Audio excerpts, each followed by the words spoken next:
Say hello. We're going to SM, right, Malia? Yeah. Yung mga boses natin para tayong mga aswang. No? Nandito na kami sa bahay. And Malia is... What are you doing, Malia?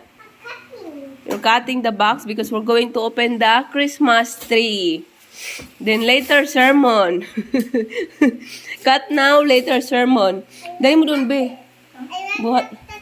Buhatin mo dito natin na symbol. Maglagay siya ng Christmas tree dyan. Yung kanyang Christmas tree, pangyayamanin. Itatalunin yung Christmas tree ni ni Jinky Pacquiao. Ituloy to cut.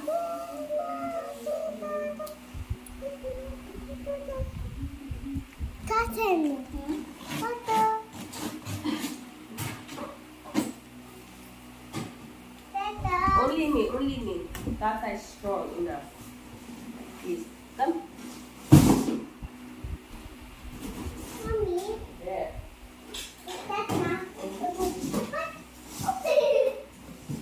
First one, yung kanyang paa. Pwede pa daw?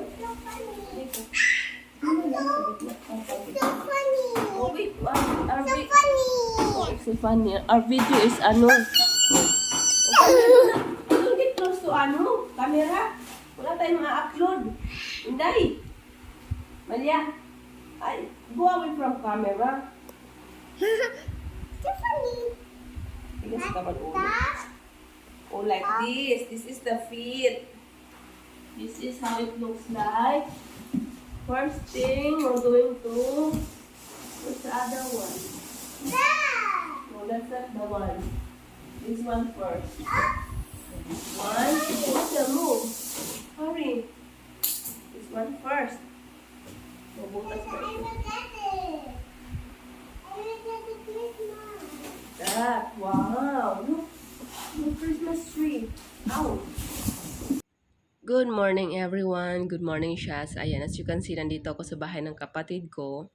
And suddenly, naisipan niyang bumili ng Christmas tree. Actually, matagal ko na siya sinasabihan na bumili ng Christmas tree kasi nga bagong bahay. So, dapat merong Christmas tree. And also, malapit December na. So, kailangan talaga may Christmas tree. So, nagpunta kami sa SM. And ito na nga yung ginawa namin. Pagdating namin sa bahay, inayos namin yung kanyang Christmas tree. Which is napabudol. Nadala sa budol yung itong aking kapatid kasi medyo kurepo tong kapatid ko eh. Pero, for the first time, nakapag-spend siya ng Christmas tree niya na medyo may maharlika ang presyo.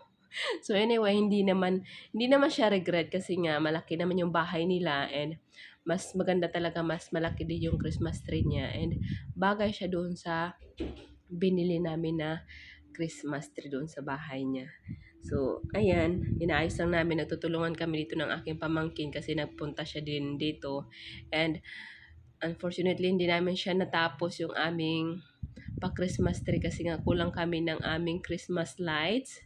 Medyo nabitin at saka yung mga iba pa niyang mga decoration, hindi pa siya talaga fully nailagay lahat. So, dadagdagan pa siya and ayan na nga yung aming ginagawa. Ganito lang mga shots hanggang matapos.